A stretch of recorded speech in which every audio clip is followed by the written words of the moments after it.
Hey everyone, welcome to Let's Talk About the POTS Life, your go-to podcast for all things POTS. Whether you're living with POTS or supporting someone who is, this is the place for you. Welcome back to another episode of Let's Talk About the POTS Life. Today we're fortunate to have another special guest with us, Caitlin Ursillo. She is a mom living with POTS and sharing her story. We are lucky to have Caitlin because not only does she have POTS Life program experience, I knew her prior to becoming a mom and that kind of process. So I know her as a POTS patient, but now she's a new author. She's a teacher, a mom. So we are excited to have you today. I'm excited too. Do you want to start off? We'd just love to learn a little bit more Sure. about you. Like Kelsey mentioned, I'm a teacher. I'm a new mom. My son's 14 months old and he's so much energy. I love him to death, but keeping up with him is a full-time job in itself. My husband, I'm super lucky to have him. He actually works in the medical field. So having that in a spouse is awesome because I feel like throughout this whole journey, I've been able to rely on him and ask him all the questions that I can. And in turn, ever since I've been diagnosed with POTS, he is really focusing on his family medicine practice, really being aware of dysautonomia. And so him and I are working together as a cool team right now with my book, and he's got research going on, and we're hoping to attend the POTS conference in July. When Caitlin and I first met, her husband she was carrying quite the load, right? I mean, you were diagnosed. She's a teacher with elementary, right? Elementary age students, which keeps her busy. Her husband was in the thick of med school. His schedule was crazy. She had a lot to deal with and a lot to deal with the symptoms. And then fast forward a little bit, and then she found out she was pregnant and he was still in med school. Like, she was really dealing with a lot. So if you want to take us back to kind of diagnosis, when you and I connected, and then kind of go forward Yeah, from absolutely. So I was about a year and a half out of college. So I was 22, 23 at the time, working full time as a teacher. 9 and 10-year-olds equally keep you as busy as a 14-month-old, I'm learning. So my days just looked like the grind of working with them all day. And then I had taught group fitness classes in college. And so I really was very active. I didn't teach classes when I graduated from college, but I still liked to attend them. So I joined a kettlebell gym and I would be there 3-4 times a week during the week after work or on the weekend. And I was just go, like really social, I'm an introverted extrovert. So I love my alone time, but I need my social battery charged. So I was just moving. And then it was February 2020, about a week prior to me initially getting any symptoms. My husband and I were at a med school gala. We had this very fancy event to go to for his school. And I just remember that was like the prime of your early 20s, like going out in the city, getting all dressed up, getting to go to this fancy hotel and stay overnight. And about 5 days later, that's when everything changed. I was at work and we had just a professional development day. So it was only teachers there, no kids. And I was just enjoying some time to prepare and lesson plan. And early that morning, I started to feel dizzy, which I just figured I kind of had some cold symptoms, but it wasn't anything major. So I just thought, I'm just exhausted. Once this day is over, I'll be able to relax. It actually was Valentine's Day. So my husband, at the time, him and I had a date plan, but I'm like, all right, let me just get through the day. So I went to lunch and came back, and that's when the dizziness returned with a vengeance. And I was in a meeting with a bunch of other teachers and administrators, and I sat down, and it was like nothing I had ever experienced. I mean, I had tunnel vision. My heart rate was probably up in the 160s, 170s, like so abnormal, just sitting down for me. And I'm just thinking, I'm going to pass out, or am I having a heart attack? I don't know what's wrong with me. Like, truly, I was petrified. So when you feel all these feelings, even once you know what they are with POTS, they're still scary. So the first onset is terrifying. It never gets easier emotionally to deal with when you're in those hard flares. But so to make a long story short, I ended up going to the hospital in an ambulance. They did all the tests and they said, you probably have the beginning of a virus, which is going to increase your heart rate. So just, give it some time and rest. And I never felt the same really since then. So that was February 2020. Eventually they found out that was mono. So that was my trigger virus there. And even 6 months later, when the summer came along, I still was not feeling quite myself, but I was just thinking, I don't need to be on a beta blocker anymore. I'm young. Like, I don't need to be on something that's controlling my heart rate. So it took about 2 years, 2.5 years almost to get a diagnosis of POTS. Luckily, I have a best friend who has POTS herself. So I wouldn't have known about it if it weren't for her. I think she was diagnosed in high school. And so I had known her for a really long time.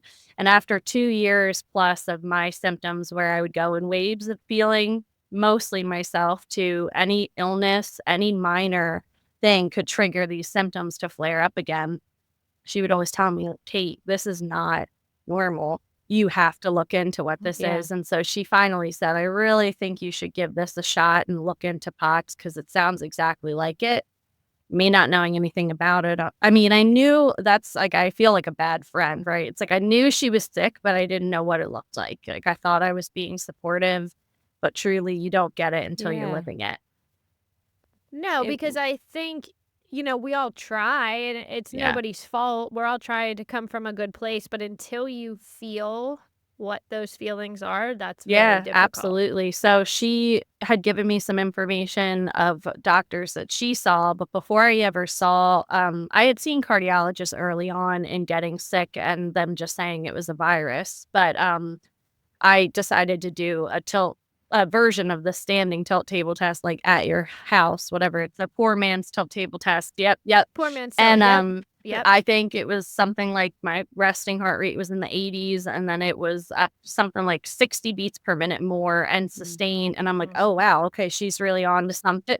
Yeah, she's really on to something. So at this point, I was on my second cardiologist. Made an appointment with her.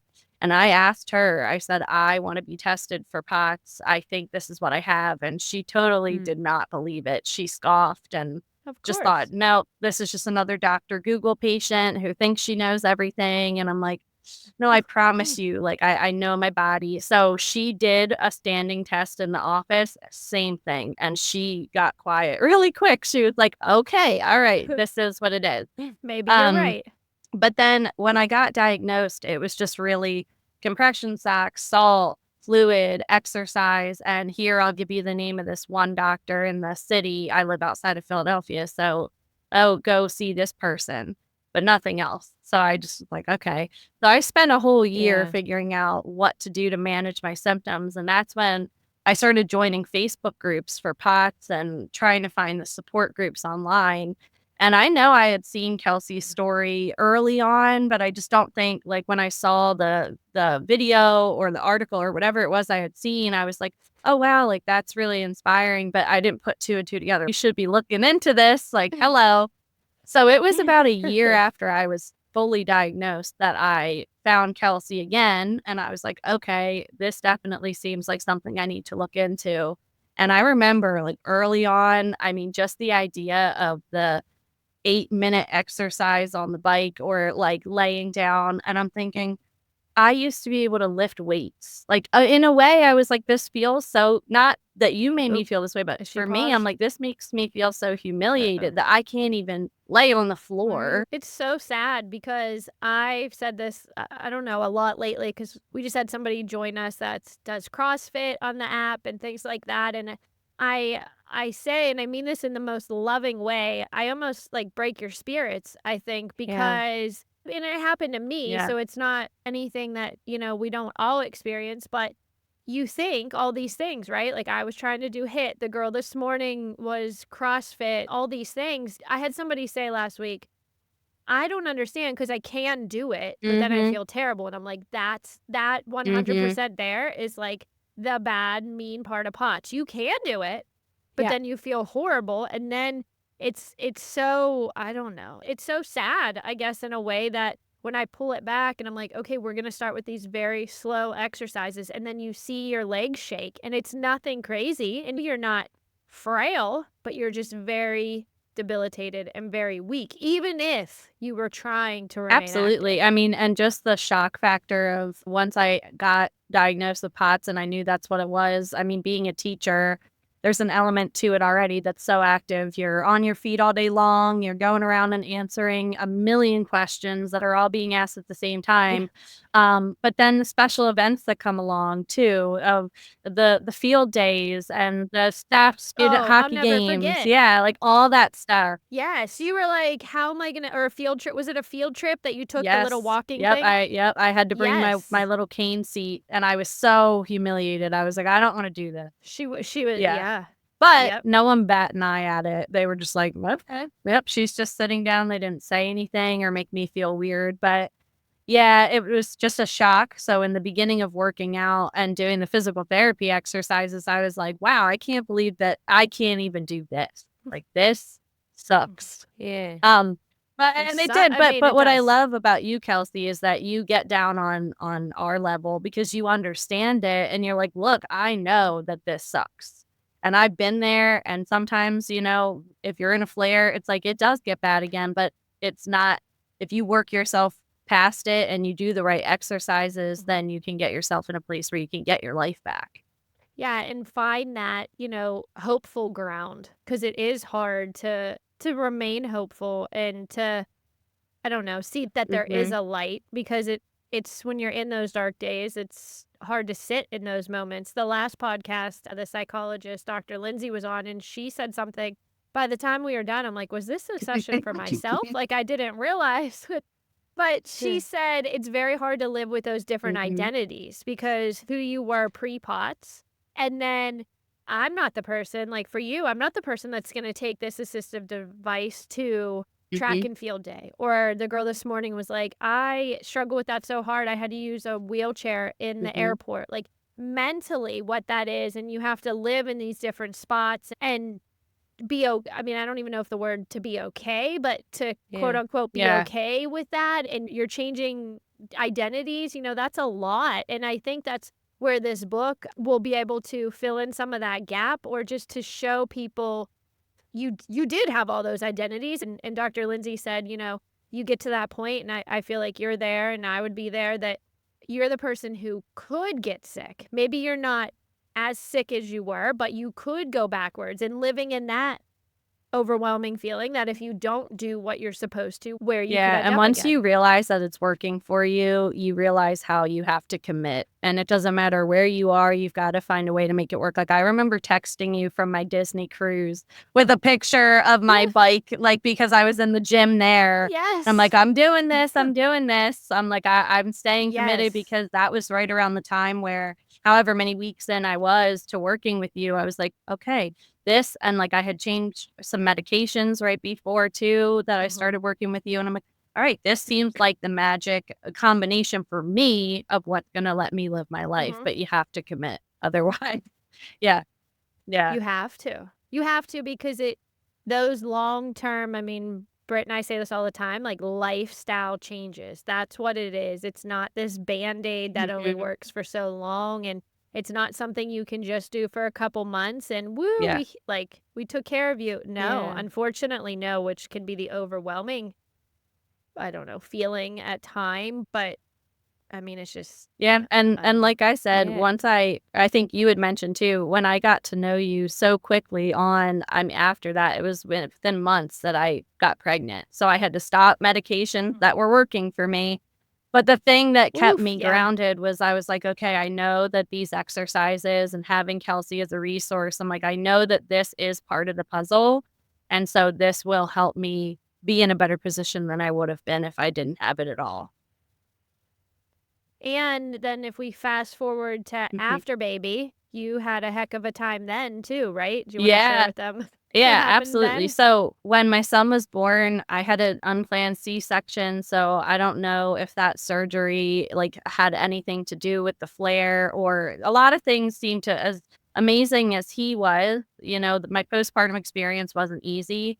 Emotionally, it wasn't easy, but physically, it just got really chaotic. My thyroid stopped working, so I was dealing with that. It was new to Totally you. new. Like, that wasn't that she had No. no history of that. So this just Yep, came out of yep. nowhere. So, like, the combination of the thyroid not working, recovering from a surgery that I wasn't planning on, and then right as I was going back to work the following fall, like, to be back full-time, I mean, things just hit the fan truly. Like, everything all my all my hormones and everything I already mentioned just, I think, had the worst combination ever. That was when my POTS has been its absolute worst, was I was in the hospital for 3 days, maybe 4, where I was with a new baby and I at was home. crying every single day that I was there because I just wanted to be at home with my 6-month-old son, and they couldn't figure out, I mean, ultimately, they just said, "I think this is a really bad POTS flare," but I was fainting multiple times a day. I think within, like, a week span, it was something like 15 times. I had never had that experience before. But luckily, even though it got so horrible, I knew what I needed to do, even in small little doses, to get myself back and rehabilitate it. And truly, I feel like it did take a good chunk of months before I started to feel that difference. I mean, and where I am now, that was 7 months ago. I'm really happy to say that I'm I'm running again, I'm weightlifting again.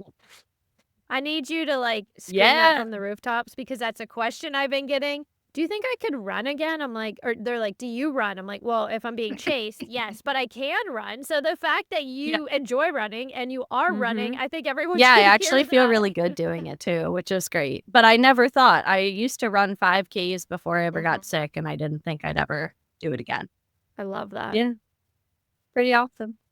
That diagnosis could be it's like a harsh reality check, right? Like, I can run, I can do this, I did all this before, I'm an active person, and then you start the program and it's like, you want me to bike for 2 minutes or like, whatever it is, like, you want me to do that? And it's like, yeah, but Spirit's this is where you broken. start. Yeah, but it's only the starting point, right? It's like retraining your body again on how to function. And so starting over with that nice clean reset is maybe the way to phrase it. We're just Absolutely. resetting the body. And So we gotta slow it down. Yeah. slow it down, and I told somebody today we're building that framework without gaps because I have lately a ton of people that are trying. Like, you've tried. Most people have tried to go for a walk, try to do other things, but when you're not doing the right type of exercise for this specific thing, you build somewhat of a foundation, but so many cracks, so it can't Totally. withstand that. So when you find the right way, you can have all these bumps, but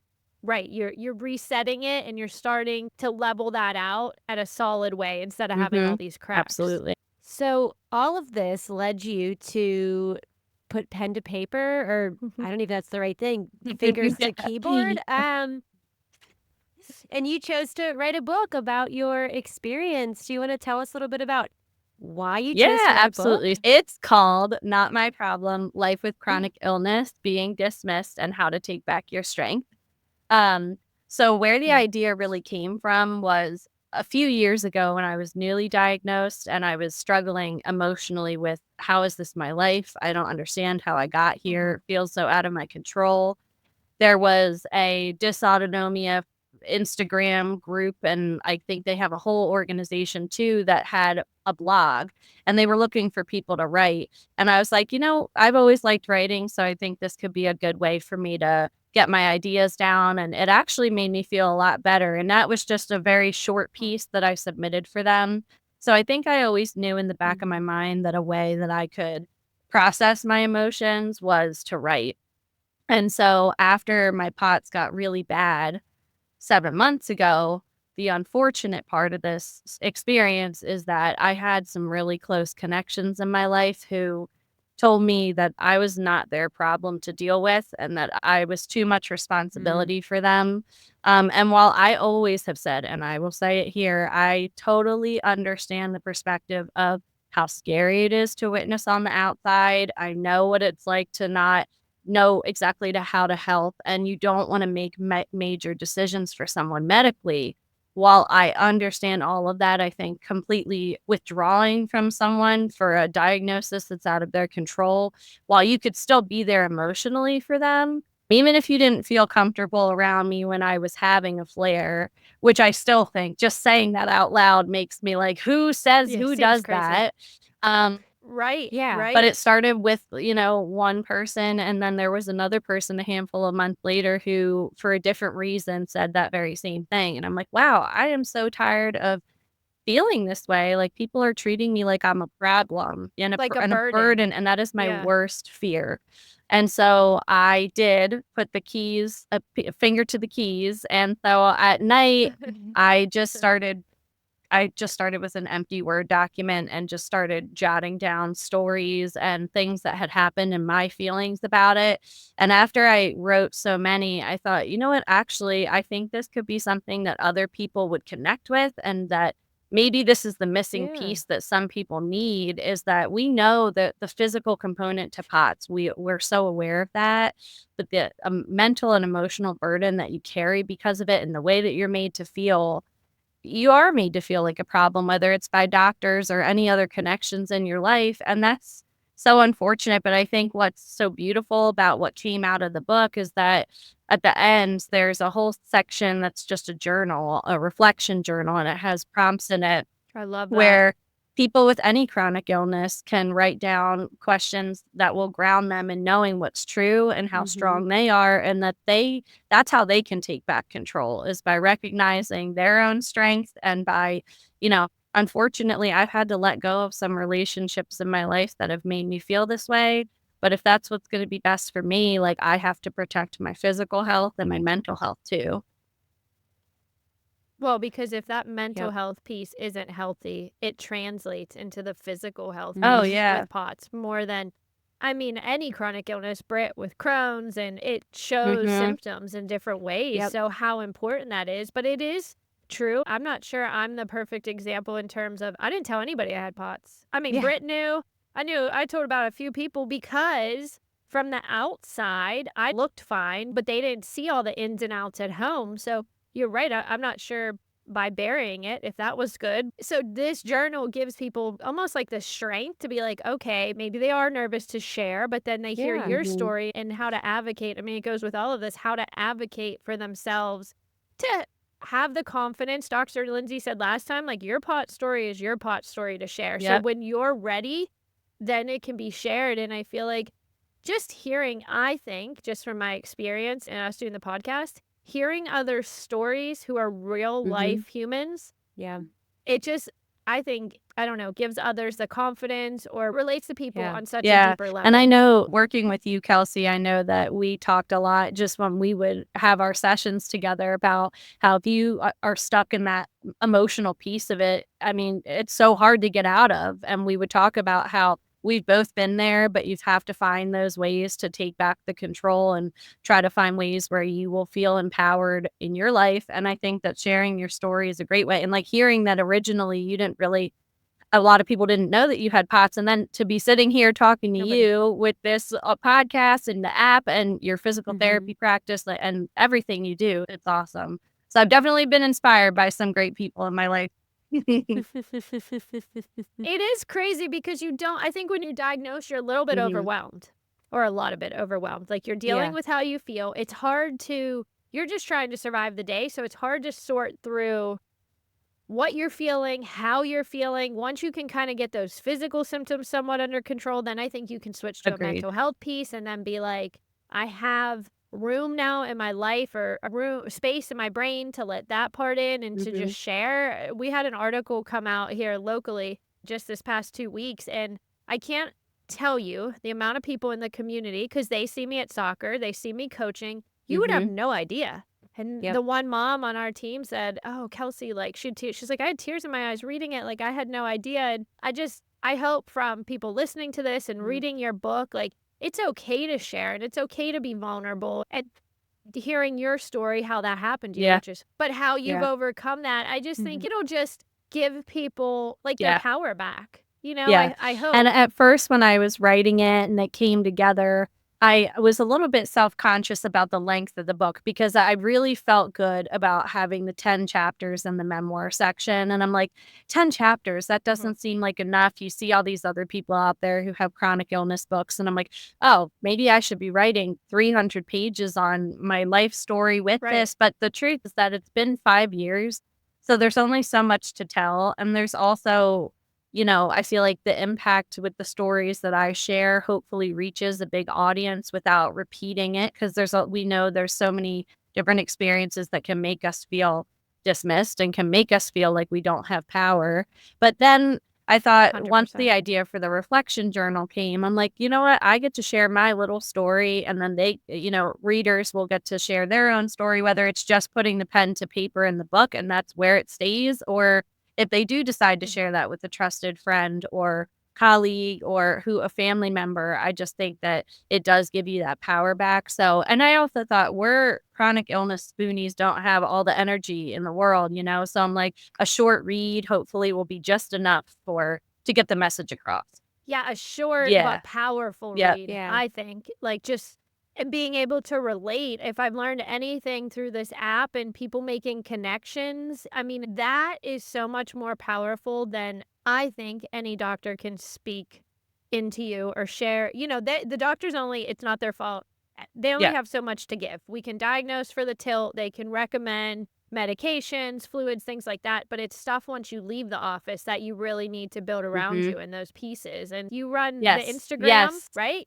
The Instagram that's inspirational. So tell people how they can see absolutely. that too. So again, a few years ago, I just needed an outlet. So I guess the theme is that writing has just always been a way for me to feel better. So I decided to make a POTS Instagram account. It's called Post for POTS. And in the beginning, it was mostly just me writing to myself, and it felt kind of silly. But even on days where I felt like I had no strength left to give, I would look at those posts and just think, you know what? This is where you were a week ago, or this is where you were a couple days ago. I know you can get back to that. And slowly it grew, and now it has over 1,000 followers on there, which I think for me, I'm like, that's such a cool little community. And I share messages of hope, and I also share the not so good times too. And so I'm really working to promote my books through the Instagram page. That's where I'm trying to get a lot of reach out. But yeah, it's always been a great way for me to just get my emotions out there and be real, be authentic with other people.